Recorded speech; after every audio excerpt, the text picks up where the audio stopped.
What's good, Kings Nation? All right, welcome to episode two, season two of Kings on the Daily with my co-host, as always, Donnie. We got a lot to talk about in Kings Nation today, so you know how we do about that time. Time to kick that intro. Let's give it up to the youth. Loyal to the squad if we win or we lose. It is in our veins that orange and the green running through and through. Cause you know we want it. These squad versus ours, now they don't really want it. Our petty fish deep with pros in abundance. Get ready for the storms cause the hurricane's coming. Let's give it up to the youth. Loyal to the squad if we win or we lose. It is in our veins that orange and the green running through and through. Cause you know we want it. These squad versus ours, now they don't really want it. Our petty fish deep with pros in abundance. Get ready for the storms cause the hurricane's coming. All right, we back. What's going on, brother? How you doing, brother? Hey, I'm doing good right now. I know, right? I'm doing good right now. Shoot. Do you want to go ahead and jump into it? Both feet, bro. Let's get it. All right. So the Miami Hurricanes landed the main key ingredient that we was talking about, wide receiver. So we have landed JoJo Trader out of South Florida, which I'm glad that we continue to keep our players at home. You know what I'm saying? I'm glad we're able to keep our players at home, man. We definitely need that. So, but also, I heard that he could play both sides of the ball also. Well, I mean, just looking at the way the young man is built, I do not doubt it. Um, I mean, that's just a given, but I would be really interested in seeing how Mr. Beard develops him on the offensive side of the ball because I think even though he can play both sides of the ball, I think he can actually play two different positions on offense. And Yeah. to make it short, I would say a hybrid tight end and a star wideout, just depending on the package. Trick plays, maybe fullback, halfback. Not sure the speed, but just as a gimmick, because that's something that will make you think. So yeah, I mean, an excellent grab there, excellent. I mean, I'm ecstatic over that. You know, hey, I love it. You know, I see a lot of upside in the guy, and putting him there with Kobe Young and everybody else, bro. We just got a lot deeper in the receiver room and a lot more deadly. Yes, that's what I like because the thing about it is we was able to beat out Florida State, Georgia, Ohio State, and Penn State for him. That says a lot. That says a lot because you know we've been literally battling Florida State and Ohio State for top talent. So to beat them out, and we also move ahead of Alabama and Texas nationally in rank and recruiting. Hey, I'll take it any day of the week. Yes, sir. Yes, sir. Facts. His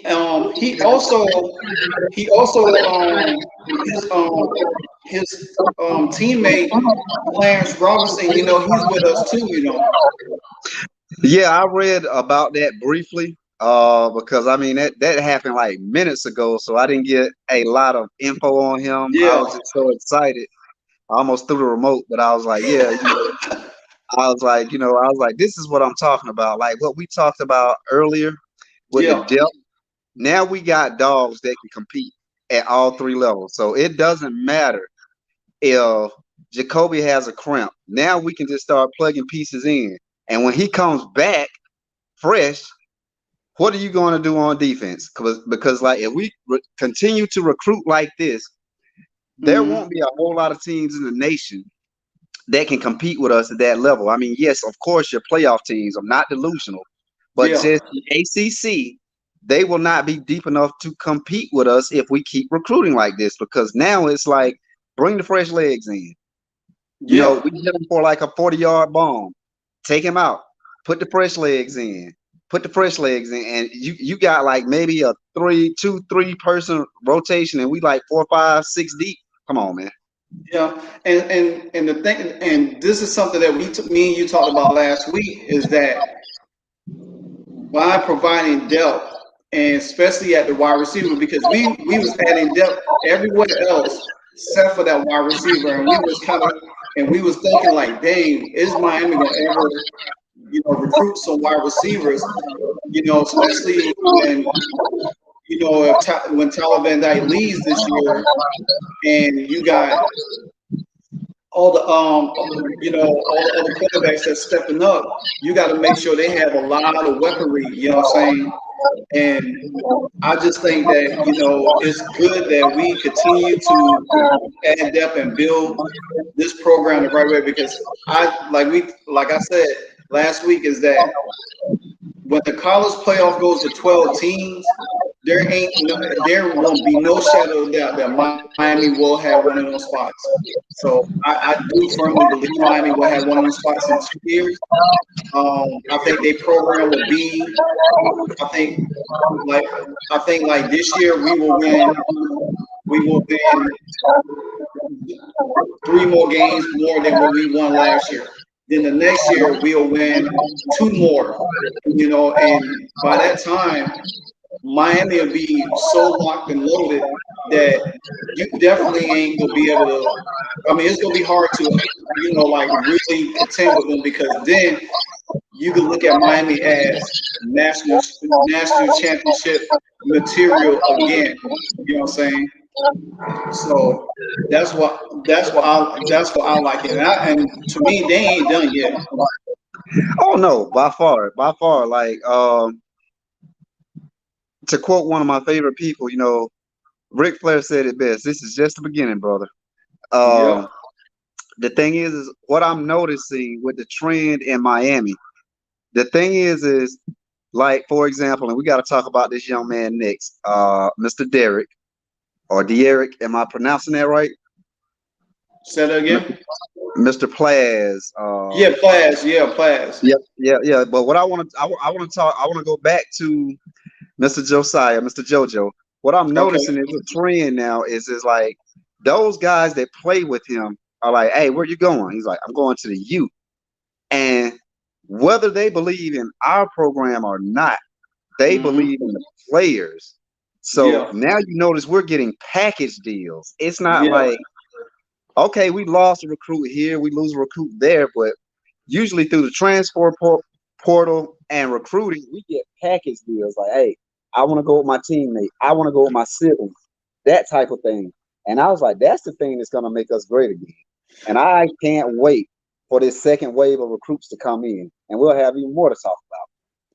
You hit the nail on the head with that, because it's something that I kind of like paid attention but didn't pick up on it, is that we are getting package deals. We are getting guys that want to come with and play with their friends that they played in high school with. And if you get one of them, and one of them commits and see how Miami is, then like you said, the word spreads, and they be like, oh yeah, I want to come to Miami. I don't want to go here. I want to come down to Miami. So it's like we doubling recruits. Then even though we lose one, it's like we still get 2 for 1 when we do get one of them locked in anyway. Exactly. And the thing is, if you look at the simple formula like we have discussed time and time again, I'll make it real quick. That's how Alabama rebuilt theirself from a dumpster to a dynasty. It was depth. At first, it was like, okay, who is this kid? And you're like, who is this kid? But then you started to see, like, this kid was leading the way because this kid came with him, and that kid might have been better that came with him. But the next year, it's like, oh my God, they're loaded. Same formula for Georgia. They're loaded. Why? Because people want to go there. I think Mario, our president, our AD, all our coaches, our coordinators, they are making Miami a destination for greatness now. It's like, you know what? Let's go to Miami. Let's have fun and win a national championship. Let Agree. us I go to definitely games agree. that we can play at home, go to the beach, have the best of the best life, then travel to God forsaken, maybe if they have to play for a natty in a dome where it's climate control, but you're still Yeah. not outside, you're not playing in the snow, and everybody sees you. It's the best of both worlds. And then get the NIL. Come on, man. It's a win-win. Yeah. I agree. I definitely agree. I did catch a little bit of film on JoJo, and he played he played inside outside, but man, the dude has some serious speed on him. He has some serious speed on him, and I do. I hope. I don't know how the season gonna go for Miami, but I hope to see him on the field, like especially in cleanup time or whatever. He get a chance to get on the field because I definitely want to see what he look like, especially when you got like um Ja'Cory them throwing the ball to him.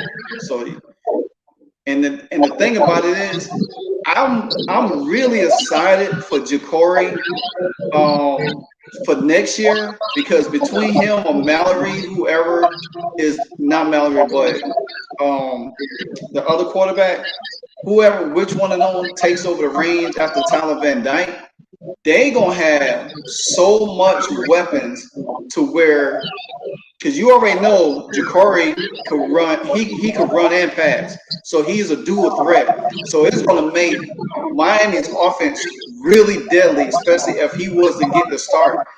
I just want to see how he improved as a passer.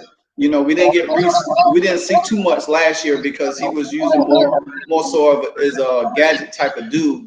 But we already know he could run the ball. He fast. So just to see what this team gonna look like under a new quarterback, new leadership next year. I'm like so excited because we're gonna have so much depth and speed all the way around. And that's the only thing about Tyler Van Dyke that he don't have. He's not a dual threat. He's more like a conventional pocket passer, but he could throw the ball. So especially if our offensive line is tight like it's been, and he gets time, just imagine what our offensive line look like next year if Ja'Cory is back there and we running like sweeps and he run the ball and our offensive line could really just hold up against everything. It's crazy just to think about now what Miami is starting to is kind of like gauging to start to turn into for the future. Yeah, and I agree with every point that you made. And the thing is what I look at is like with the two quarterbacks. Now, I will tell you this. I'm going to make this analogy. Peyton Manning was never a scrambling quarterback, but when I saw that dude run for a touchdown on a smooth fake that faked the whole defense out, and he basically crawled into the end zone. Tyler Van Dyke is a little bit more mobile. Yeah. But the thing is like just like Peyton, he's a cerebral assassin. He knows when to run. When he exposes the underside, the underbelly of the defense, he will run.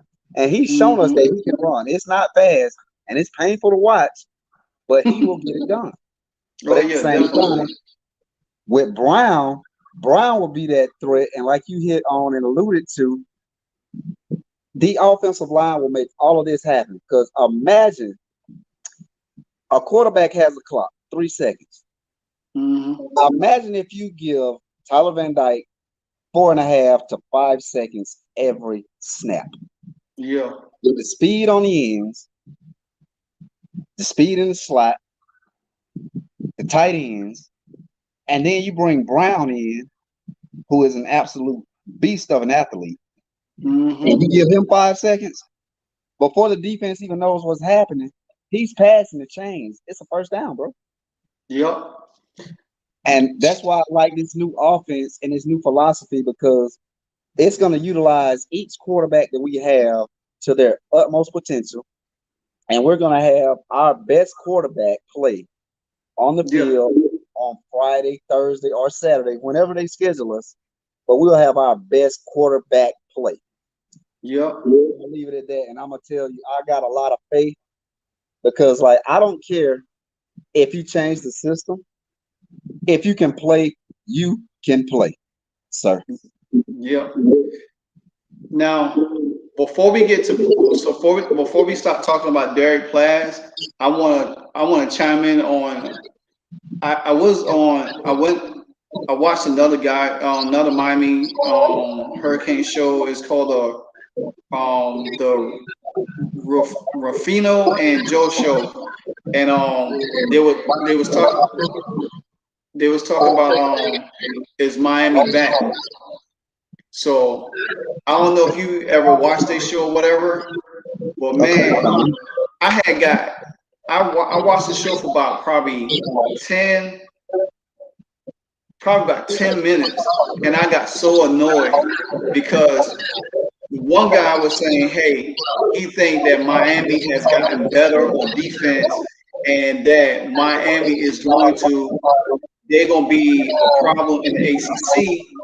And he said that he thinks Miami is going to win by 8 or 9 games, and which me and you talked about it, and that's what the kind of range I gave them to 8 and 9. I said, hey, if they get more than that, then I'm good. So the other guy, he was talking, and he was like, I don't see Miami winning more. You know, they could probably win by the same game. He said he even picked Louisville to beat us this year. I was like, nah, he's really like talking crazy. I say, if you literally just can't see the improvement Miami has made this season from last year, then you just blind. Then he was like, he don't think our defensive line is good, and and he was just going all in. I was like, all right, I'm about to turn this off. I was like, because if I could just see you say, hey, Miami still need to work on some things right here and there, and it's possible. He was like, oh, we ain't beating North Carolina, we ain't beating NC State, we ain't beating Clemson. He said he don't see us beating Texas A&M. He said he definitely don't see us beating Florida State. I was like, I say, so you telling me that Florida State and Clemson got better and Miami hasn't gotten better? That's crazy. And when we have done better in recruiting all season. So after that, I put a comment under there, and like I was like, I put a comment in the chat box. I said, do you really pay attention to Miami football, or are you just going on what Miami looked like last year and not seeing what we have done to improve the team this year? You can't. Yeah, last year is last year. I mean, we had a bad offense because Josh Gaddis was a bad offensive coordinator for the get-go. Mario didn't even have time to bring his staff in the right way. He was kind of rushed in the situation, and it was like, well, here, this is the team. Work your magic. He couldn't work his magic. You know what I'm saying? He just left Oregon and had to come to Miami like super quick, and the season was right around the corner. So, I mean, now that he has time to evaluate the whole team from last year, and he let some people go, he had to fire coaches and bring people in, promote people here. So he's kind of like turning this team into what he envisioned. People got to understand, he didn't turn Oregon around that fast. Shoot, when Nick Saban took over Alabama, he didn't turn around that fast. Kirby Smart, he didn't turn Georgia around that fast. LSU didn't turn around that fast. So it takes time. But, we live in this win now situation where everything got to be, if you can't win in your first year, then we don't need you. And I don't think that would have been fair to Mario if we gave up on him after the first season. You know what I'm saying? A lot of people did give up on him, but me and you talked about it all season long last year that Mario just needed time to get his people in the right way. Now that he has chance to get everything under his umbrella, the rest is pretty much up to him from this point. Exactly, brother. And to that point, I'm gonna make this real quick. the people that have the most to say about Miami, they don't follow Miami football. They really just follow the losses. They don't look at the wins. They don't look at the building blocks. And that's cool. That is cool. I don't care because, like, I will look at certain teams and I will only judge them on their losses. I even saw Brent Venables, just to, you know, bring this to your point. He tried to clown us and say at least we didn't lose, by 45 to Middle Tennessee and Florida State and things of that nature. But I look at it like you said, you made excellent points. Like, we are improving. Now, last year, our offensive line couldn't stop a nosebleed or a herd of baby goats. So now we're fixing and addressing that issue. The thing is if we had an offensive line last year, if we had, for example, let's just say a Charleston Rambo, somebody could stretch the field last year that had experience, we would have won more games. It's always an if, but usually most people will tell you Miami sucks because of this. You can bring up the stats, you can bring up the facts, but the facts are every weak lake that we had has been addressed, and we're building. So the thing is like when people say stuff like that, I don't even let it bother me. I laugh at it because I'm like, either you like Miami or you don't, and most of the time it's us against the world. That's why we are the U. The U is short for us against the world. So it's like, okay, you don't like Miami, you have a personal opinion. That's cool. I get that. But when a team is addressing their weakness and strengthening it to every possibility, then you have to pay attention. Now, the thing is like to say we would lose to NC State, to say we would lose to North Carolina, to say we'll lose to Texas A&M. If you just look at one of those things this man said, now, and this is how I'm going to discredit him. Yeah. Texas A&M was not a blowout. We had every chance to win that game. We just couldn't get it together. Yeah. So right there, I'm like, sir, I'm done with you. Now, if he had brought up Middle Tennessee or Florida State or UNC, I like, hey, you got a point. I can't argue. But you bring up Texas A&M, and we had every chance. That was not a blowout. We had every chance. And look at the recruiting class they had. But I'll just leave it at that and say, let the naysayers be the naysayers. And then again, when we win it, just let them poke their lips out and pout. My thing about not this year. Disclaimer, not this year. Yeah.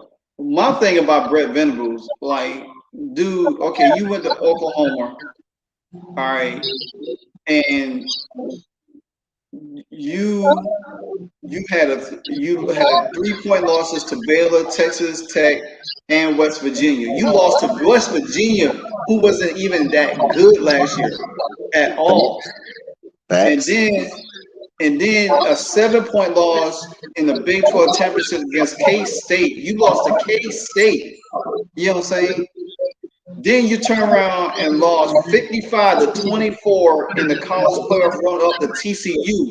So, and then you lost to 49-0 to Texas to finish the 2022 season 8-5 overall and 6-3 in the Big 12. So you had blowout losses last year.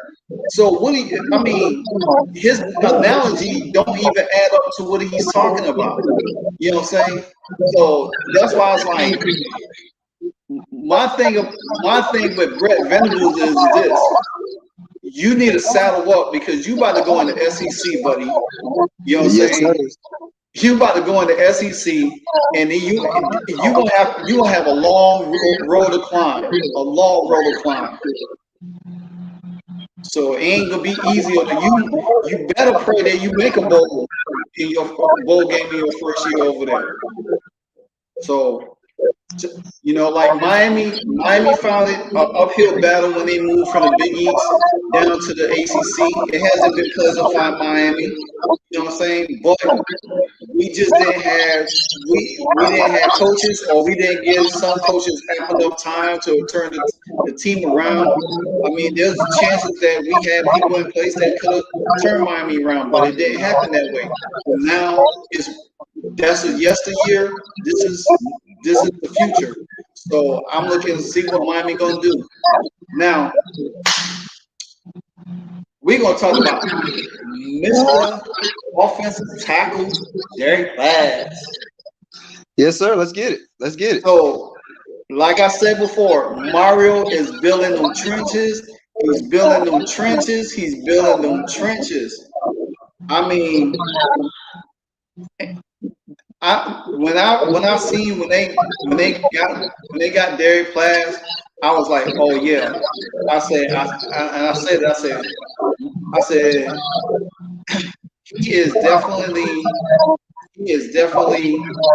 adding some more depth to that offensive line. And the thing about it is, Plaz, he's a big boy. He can move. He's 6'5", almost 290. He's a 3-star. And another guy right out of Florida, Jacksonville. You know what I'm saying? So Miami is making a living cleaning up Florida, the state of Florida. You know, and the thing about it is, he was committed to Penn State, which I'm glad. And he decided to turn around and came to us.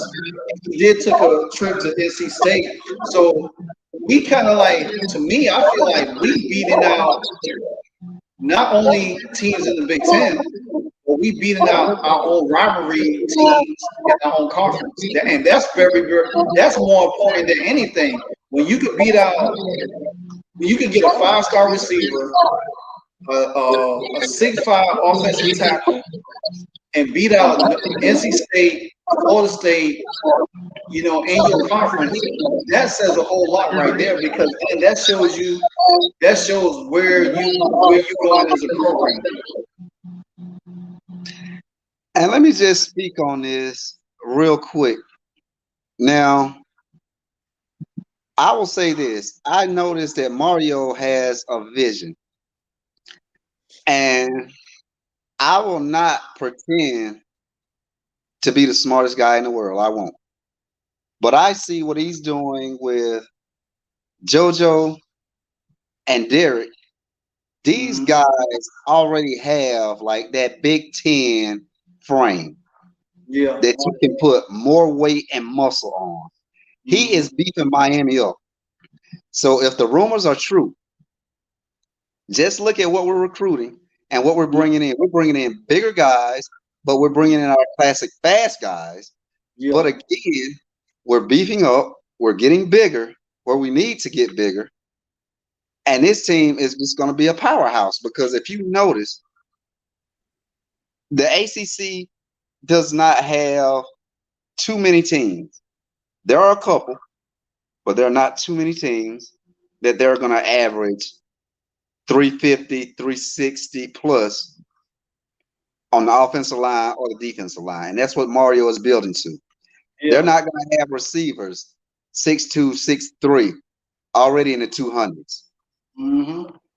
So the thing is I almost feel like with this recruit signing to us, he sees not only the future, but he sees the vision that Coach Cristobal and Mirabal have for the offensive line, where we're just going to be hogs like the old Washington Redskins. We're going to be hogs. It's like, hey, bro, if we need an inch, we're going to push you back 6. Ooh, man, you took me back right there when you mentioned them hogs, boy. That old Washington Redskins offensive line. Ooh, oink, boy, you took me back on that one right there. But man, I'm just trying to keep it a buck, bro. It's definitely, most definitely. I feel that.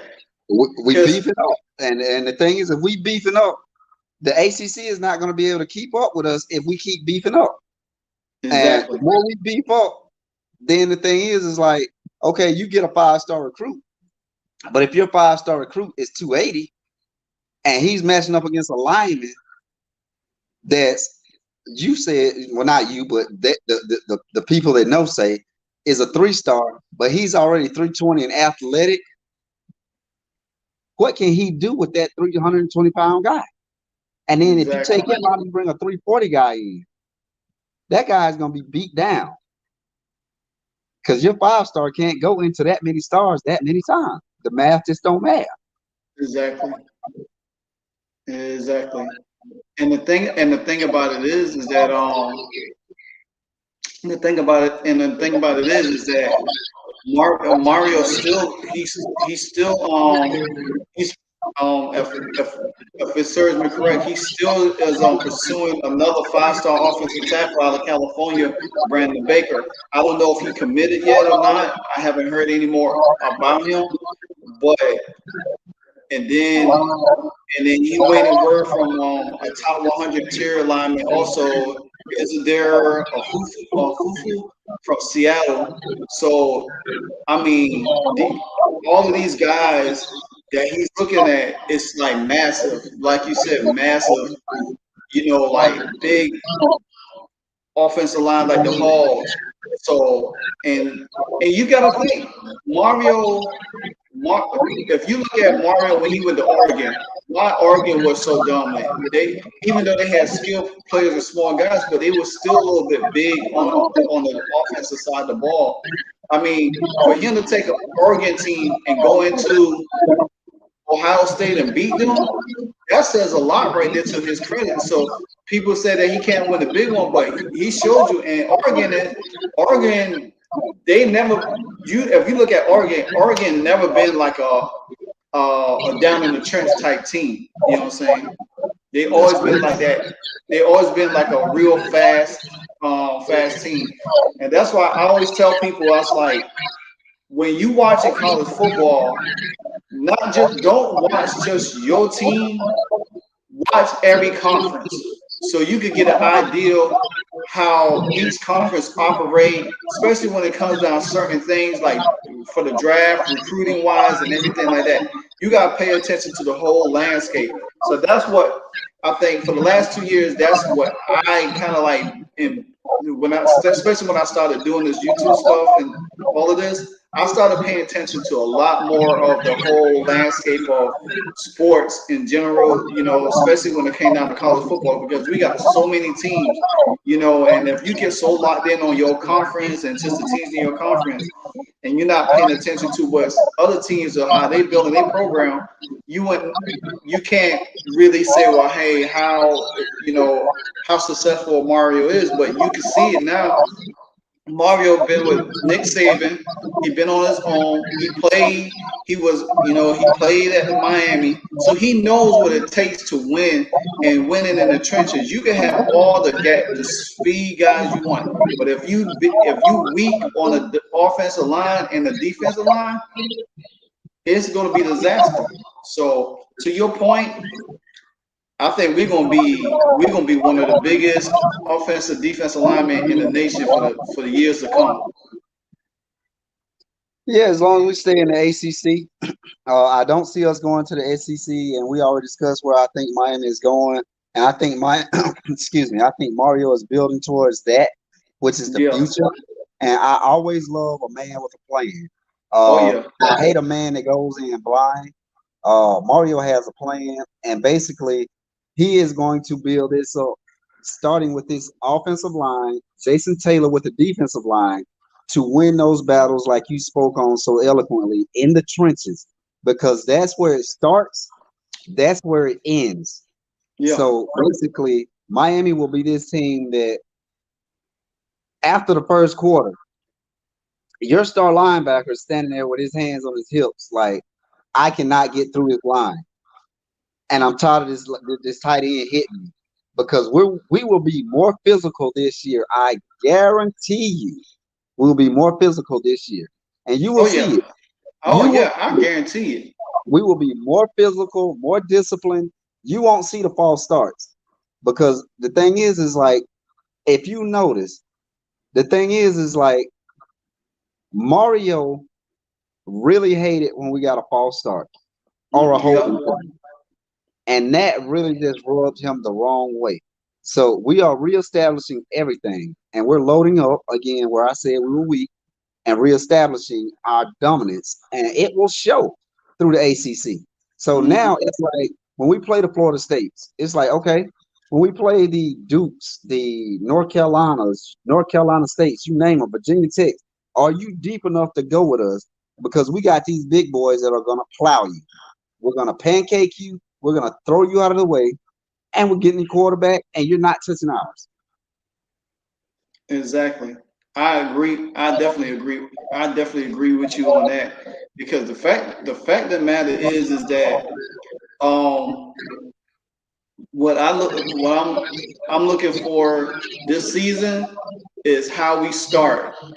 Is start is we gonna start fast? Is we gonna start fast or we gonna start sluggish like we always do and everything like that? So I feel like we are going to, like you said, stop busting teams in their mouth. We definitely going to start. We're gonna start getting off the ball a little bit more. Which I see that going all the way. Is that we gonna be getting off the ball a whole lot more. We definitely is going um, to be. I think we're gonna be really, really explosive. I think, and honestly, I think a lot of teams like what me and you touched on last week was how Miami started off in the beginning of the season, and by the time by the time we get rolling, especially when we have to play Clemson, Florida State, North Carolina, them down the stretch, it's gonna be it's not going to be the same Miami team that they're going to be lining up against. It's going to be a problem, you know. And if they reeling, if any of those teams be reeling, by the time we play them down in the second half of the season, oh, I could see us easily upsetting one of them teams, or two of them teams, whatever the case might be down the stretch. So, um, before now, we last week we did talk about we touched on a little bit about where we think Miami might be going, and that's to the Big Ten, and which Alex Dono from Locked On Canes, he brought it up again last night in his segment and said that, but I think they said that the Big Ten wants North Carolina and Miami, and I think once they can get Miami and North Carolina, that's going to make it so easy for Notre Dame to slide back over there.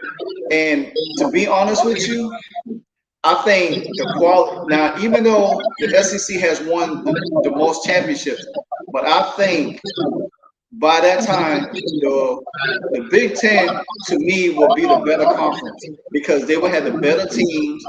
They will Mario. I think North Carolina, Notre Dame, they will all be done built up to be a powerhouse team, and it also depends what UCLA and USC look like over there also.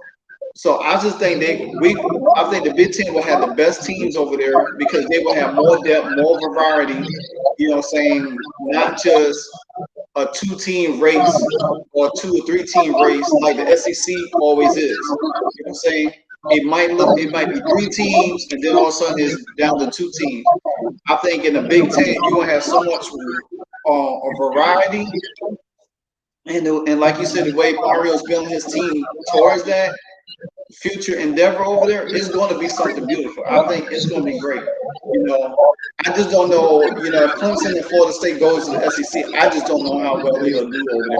I just really don't know. So, but unless that now you shot a name to me last night when me and you talked. Um, Chris Cole, tell me a little bit more about him because I didn't have a chance to look him up. Okay, so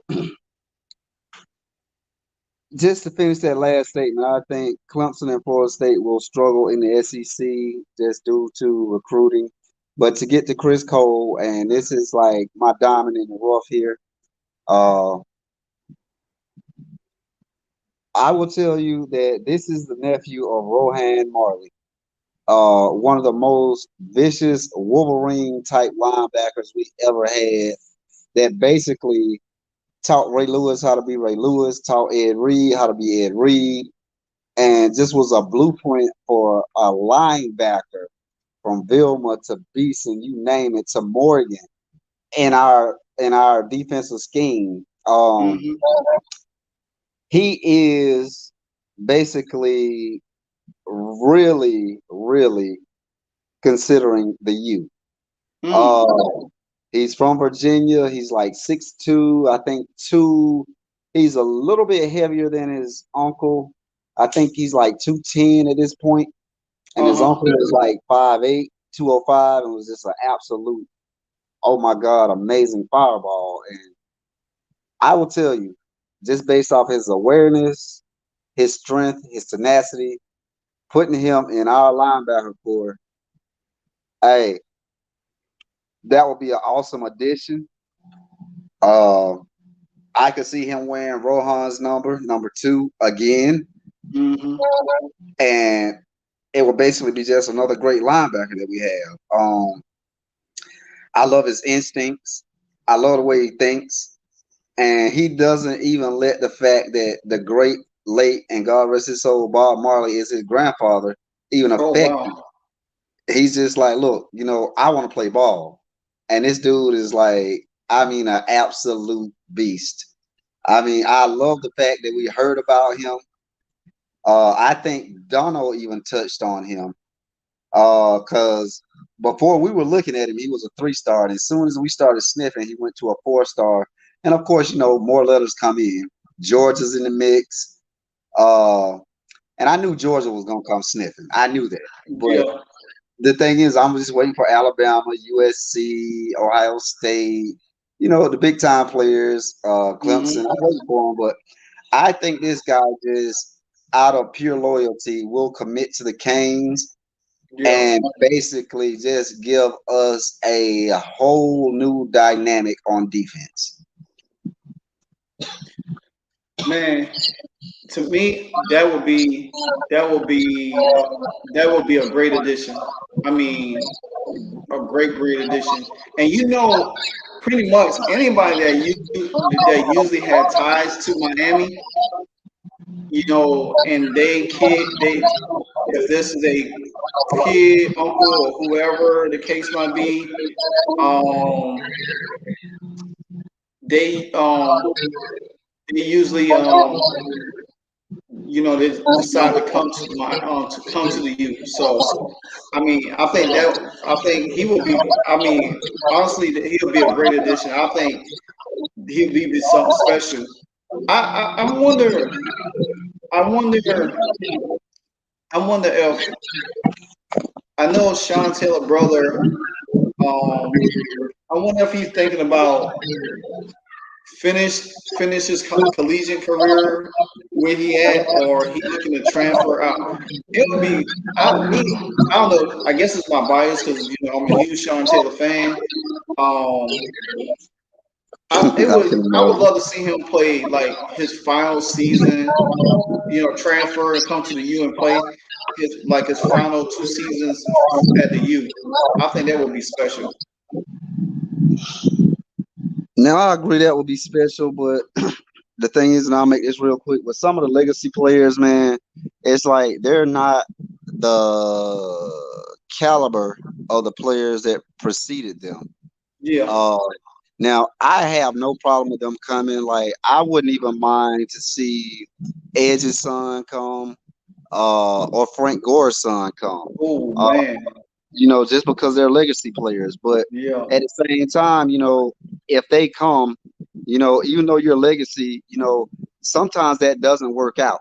I Yeah, mean, you that's just true. have to play your role, and if you're buried on the depth chart, you're buried on the depth chart. But at least they make you better Yeah. because you know only iron sharpens steel. And if you got a chance to go to the next level, then yes, Hmm. come by all means. But it doesn't always work out. But I will tell you, yes, I would be ecstatic to see it. I would love it. I'll be over the moon, but it doesn't work in every scenario. But like I said, at the same time, I just feel like this kid, Chris Cole is gonna be what his uncle was and more, because like even though he didn't make it to the next level, and that was Yeah. I mean, just a true travesty, because I think with a little bit more hype, people wouldn't even be talking about Troy Polamalu. They'd be talking Right. about Marley. And I said it. I agree. I think me personally, like I said, but if he didn't come there and my Washington team have a chance to draft him, I would love to have him back.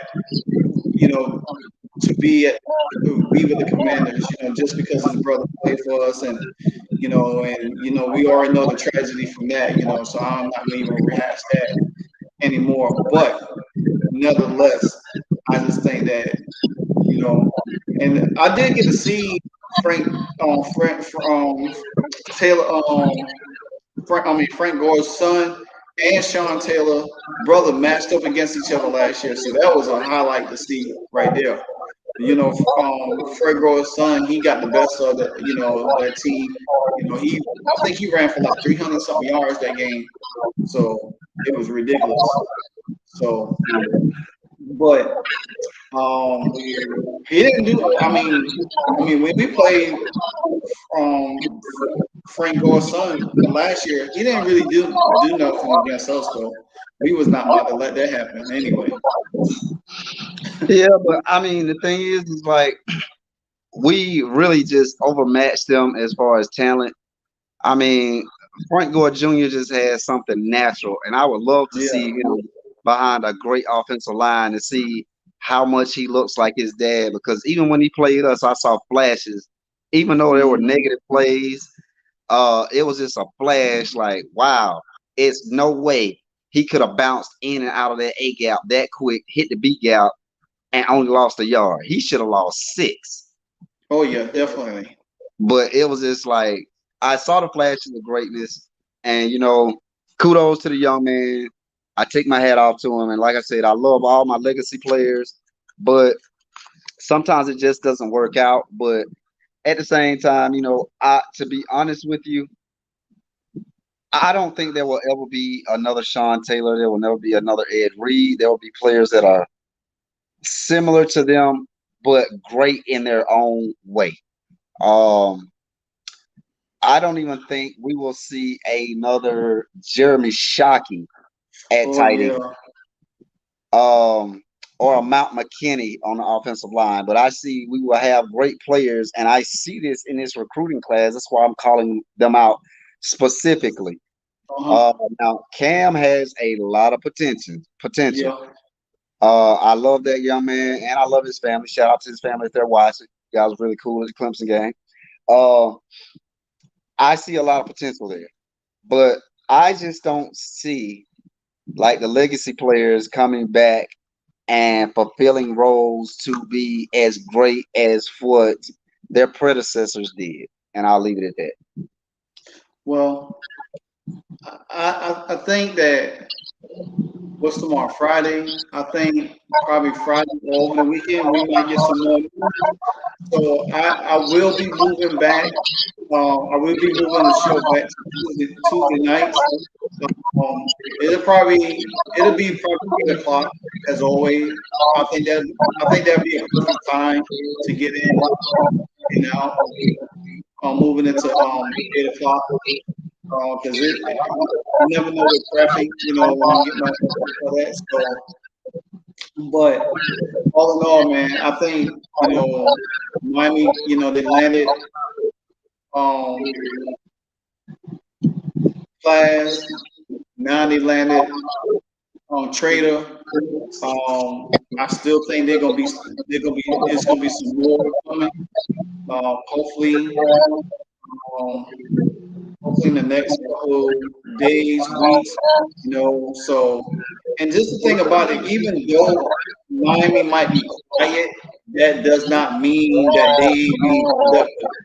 So, what I say to all the fans out there that's watching and everything, just be patient. Let Mario do what he do. You know, um, he's building this squad the way he envisioned it. We just got to continue to show patience and give him the support that he needs. You know what I'm saying? Because at the end of the day, you know, we once this gets rocking and rolling the way it's supposed to be, then you know we can sit back and say, you know what, hey, Mario did his thing. Yeah, my final thought on it is the thing is it's a process.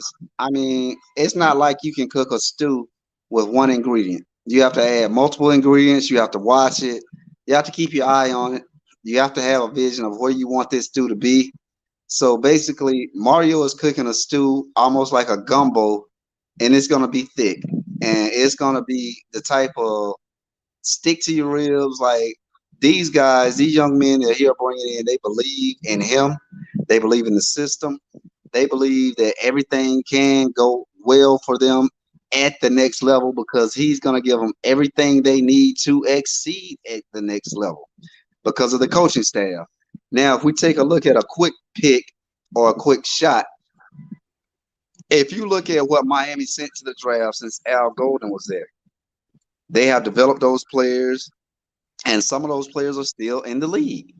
So now that we've got an actual coach that can come in and basically coach them up and develop them, that's what we've been missing.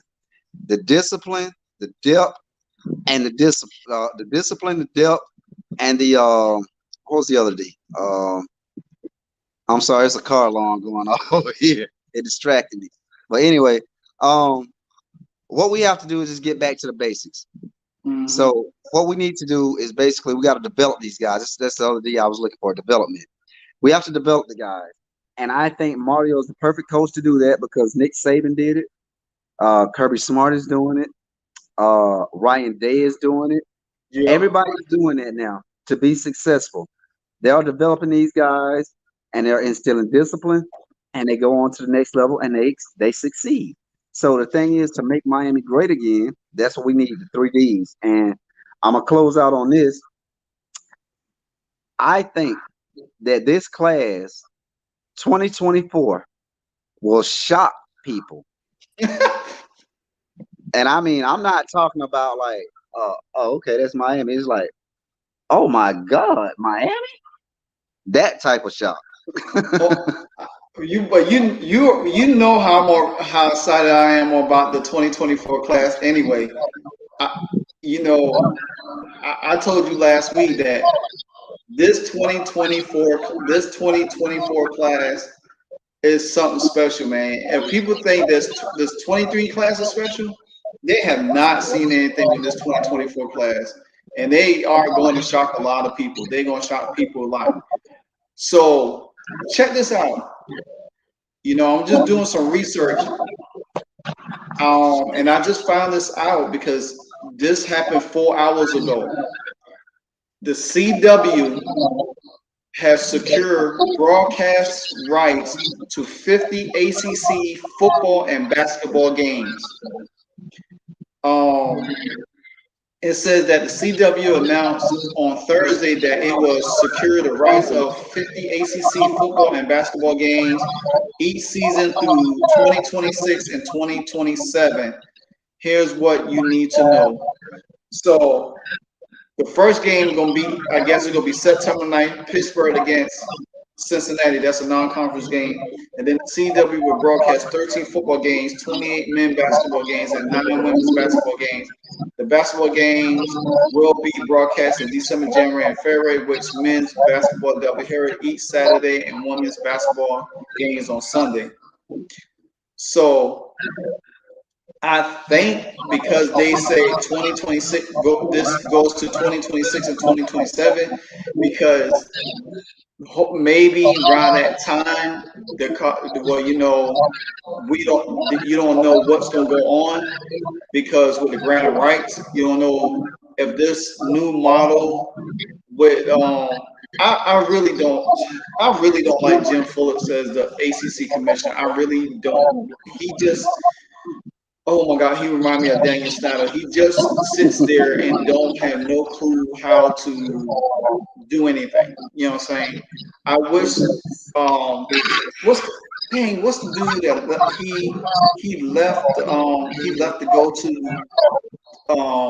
the NFL, but he was the commissioner for the Big Ten. I can't remember his name right now, but all in all, I mean, hopefully this new situation with the CW, because you know the CW already is they're already collecting money from the Live Golf to broadcast that tour, and but CBS is broadcasting the Big 12 games, so now the CW jumping the park, which also reminds me that's what the Pac-12 was trying to do. The Pac-12 was trying to cut a deal with the CW also, and this is what I was just thinking. I said, well, why not the ACC and the Pac-12 just merge? You know what I'm saying? But that's unlikely going to happen because teams going to still get poached if they're not getting the right revenue money share across the board. So, and teams gonna want to go and make more money. And we already know that Miami is already AAU's accreditation is a big plus for the Big Ten. So that leaves that right there. So I just think this move right here, the broadcast games on the CW, it's just a short term fix for me. And I can agree with that. Like I said, that's a short-term fix, but also I see the bigger picture.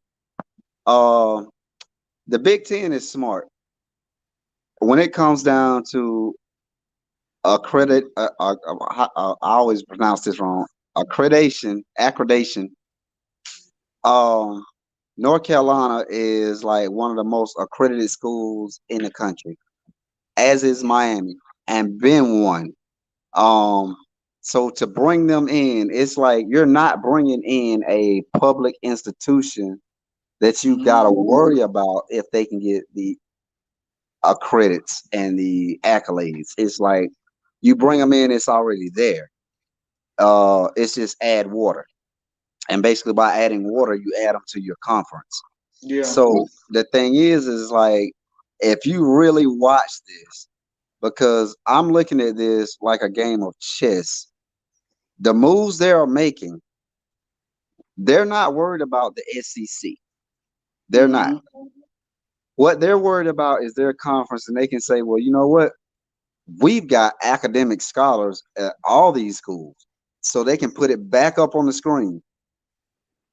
3.4 GPA, 3.5, 4.0. That's what they want. That's what they want. So now when they can broadcast that to the nation, because if you notice, they've stopped doing that. It's only certain schools they do that for, because like you said, you have to watch the entire landscape. Am I right? Yeah, so right. When was the last time you seen an academic All-American from Alabama? I'm just saying. I'm not trying to be funny. I'm just saying. I have to laugh because I don't remember. Okay. Now remember when Yoquin was at Miami, they were boasting about his GPA, and it was other players at Miami and other players in the ACC. Because what I don't get, if you can make it in the Duke and you're not a rocket scientist and you can play football, your GPA has to be off the charts. If you can make it into a North Carolina, your GPA has to be off the charts. It's not your SAT scores that get you in there. It's what keeps you there. Exactly. So that's what I'm looking at. And the thing is like when we go out west, the only time they talk about academia is UCLA and USC. So it's obvious, you bring those schools in and build up that conference. And it's like, hey, man, if you want to go to this conference, not only do you have to score this on the ACT or SAT, but you got to maintain this GPA to stay on the team. And they don't discuss that anymore. They used to discuss that. Exactly.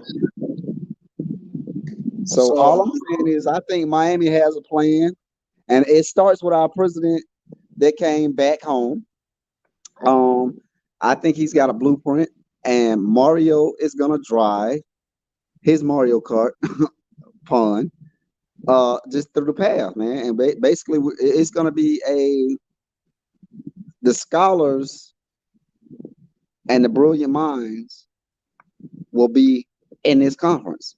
And if you notice, they are selective oh about yeah. who they want to join the conference. They didn't ask a whole bunch of teams.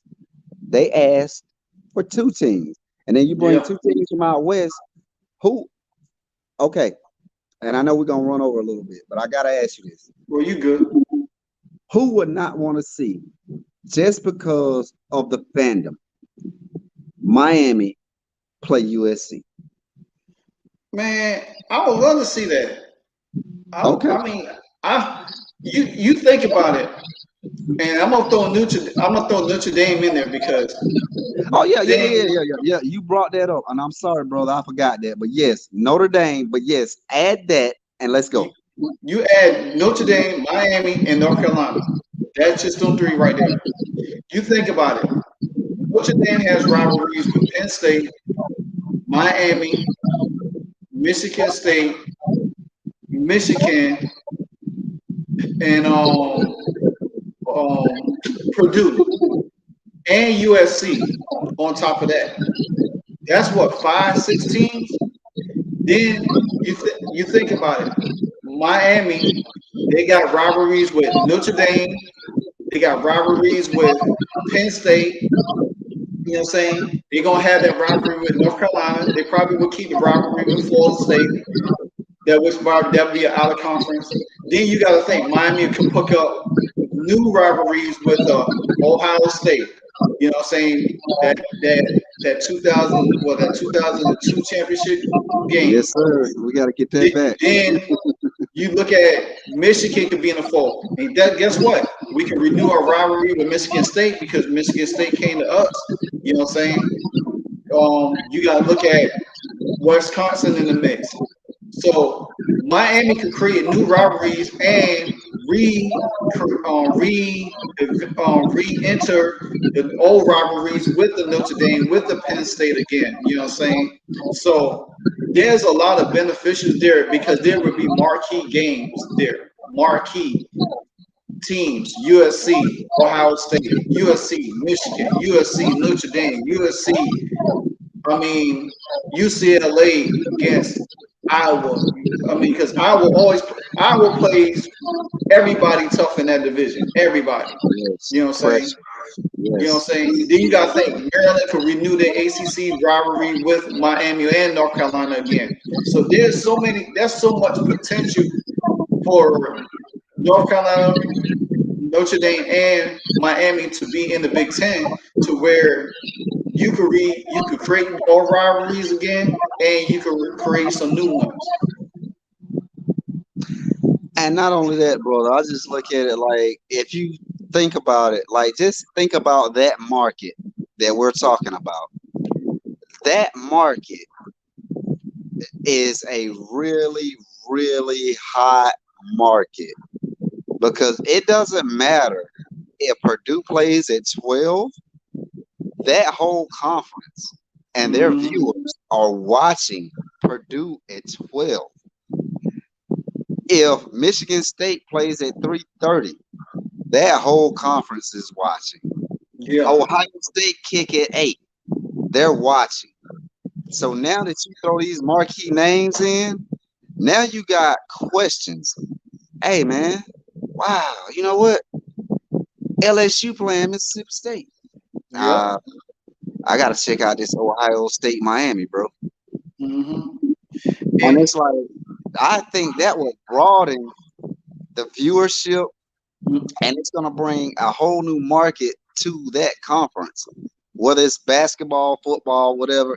And then, of course, like you mentioned, Notre Dame. It's like, hey man, oh wow, Notre Dame finna meet up with like Michigan, mm-hmm. and you know what?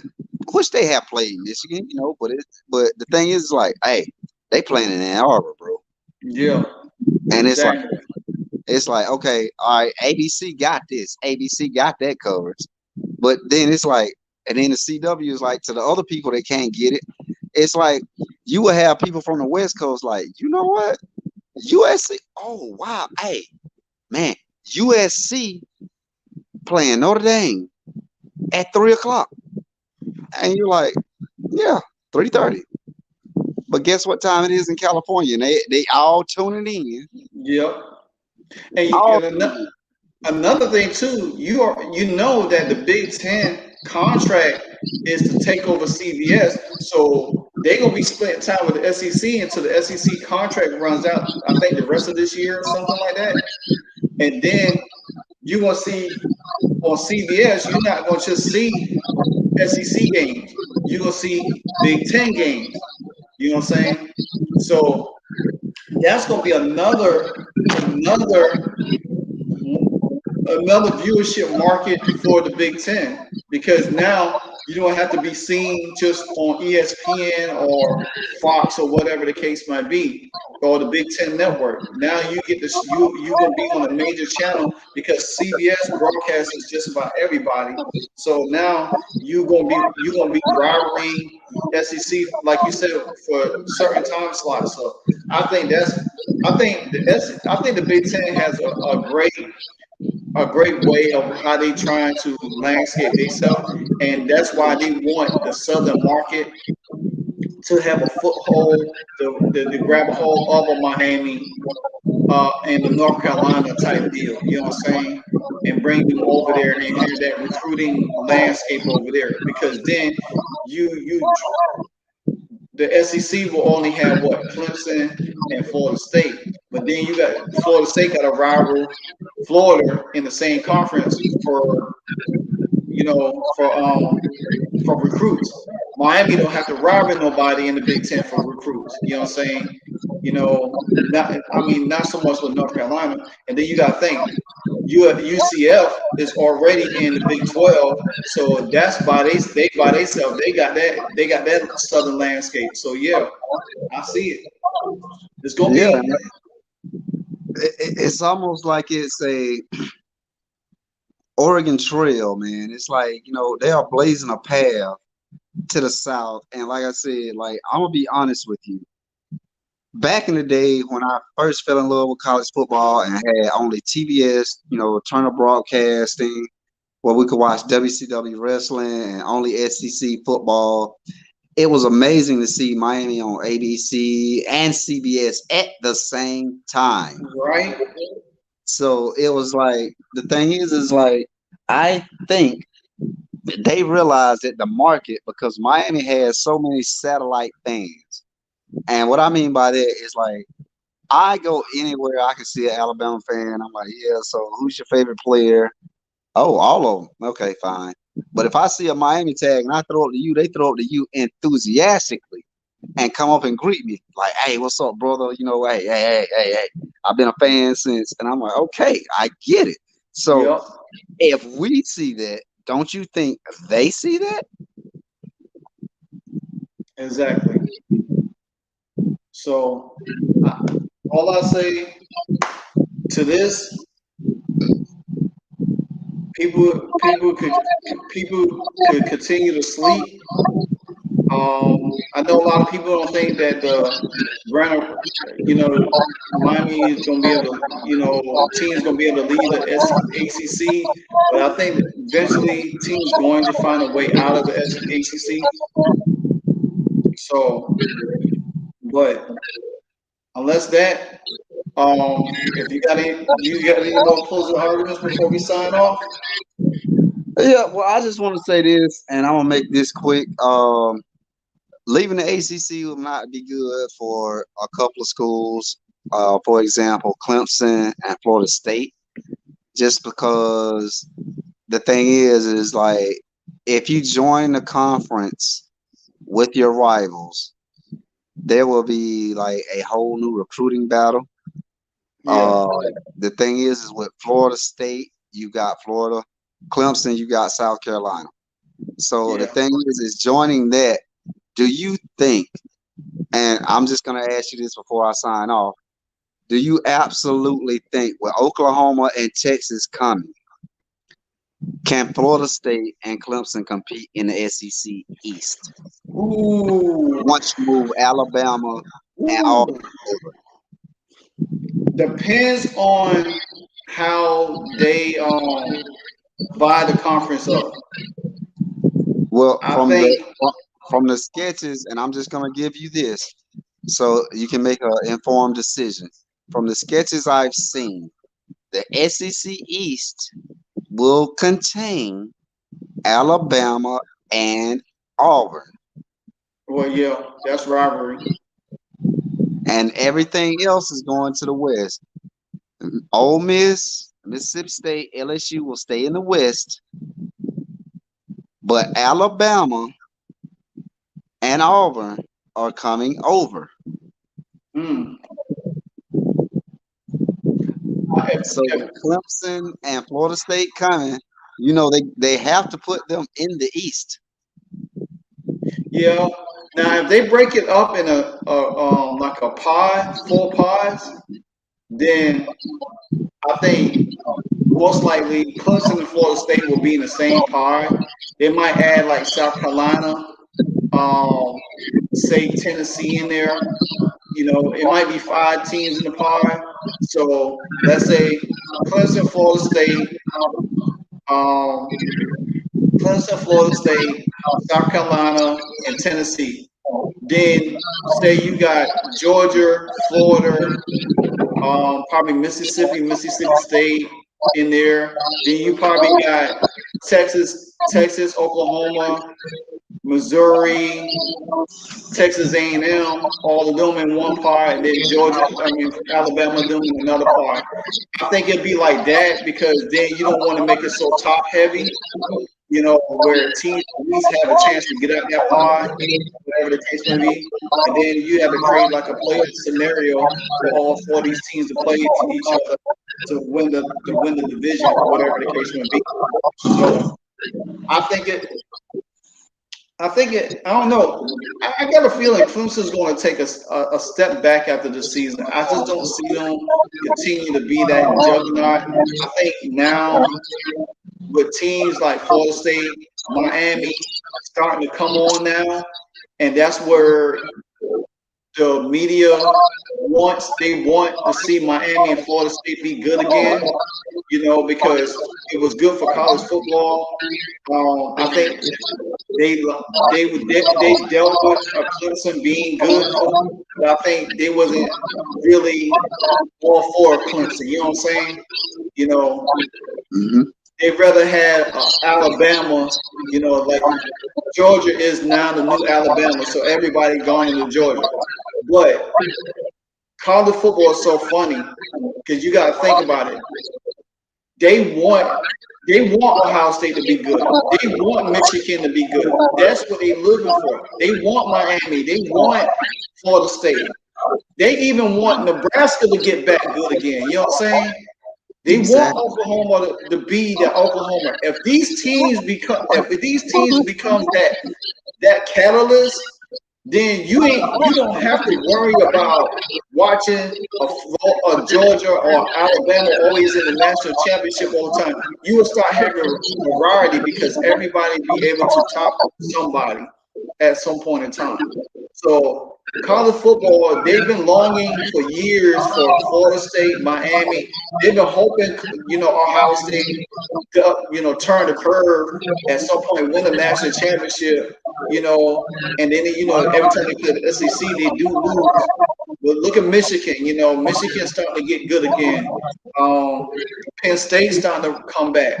Now you looking for Notre Dame to get back up there. So college football is looking for these teams, these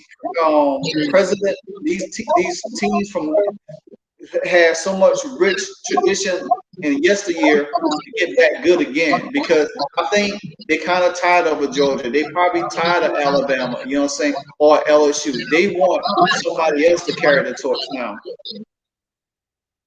And I agree with that because, you know, I think the SEC slickly, and this was very slick, they really recreated the old Big Eight, where there used to be Arkansas, LSU, Texas, Oklahoma, and teams like that. Now they're bringing those rivalries back. So now you can see Arkansas, Texas. You can see Arkansas, Oklahoma. I mean, on a regular basis. So the Big Ten had to smarten up and was like, you know what? We're gonna bring the Rose Bowl to you every weekend. Yep. USC, Michigan. Hey, that's the granddaddy of them all. Because those two conferences used to play for the championship. So it's like now it's like they're bringing the Big Ten is smart because now they're bringing the bowl game to you every weekend. The things you want to see, like if I'm not mistaken, Nebraska, are they in it? No, they're not in that conference. They're in the Big. Nebraska in the Big Ten. So they're over there with Ohio State, right? Yeah, they're over there with Ohio State. Okay, well look, Miami, Nebraska. Just think about it. All the championships, everything that happened in the Orange Bowl, we can replay it again. Yep. We can replay it again. So the thing is like now, how does the SEC compete with that? Because now you got people that's been traditional football fans for 20, 30 plus, 40 plus years. Yeah. Now they can tune in and watch like, hey, man, I remember when Nebraska had a stomp down powerhouse. They playing Miami at 12. And then after that game, you got Notre Dame and Michigan. And the list just goes on. I think it's a smart power play. I really do. Yeah. I think so too. And so I'm definitely looking forward to see it a little bit more. But bro, this been a really good show tonight. So we got some good nuggets out the way and some news on top of news. I know, So, right? so yeah. So, but like I say, we're gonna shoot for Tuesday nights at 8 o'clock every Tuesday now, because now the season getting close. It might, depends on what's there. What storyline there. You never know what's gonna happen between now and over the weekend. So, but you know how we do, bro. That's it, bro. And I'm gonna close out with this. Unity. It's all about the youth. It's all about the you. And with that being said, catch us next week at 8 o'clock for Canes on the Daily, Season 2. We kicking it off. All about the you, Miami Hurricane style. So to all my Miami Hurricane fans, catch you next week and we out. Peace.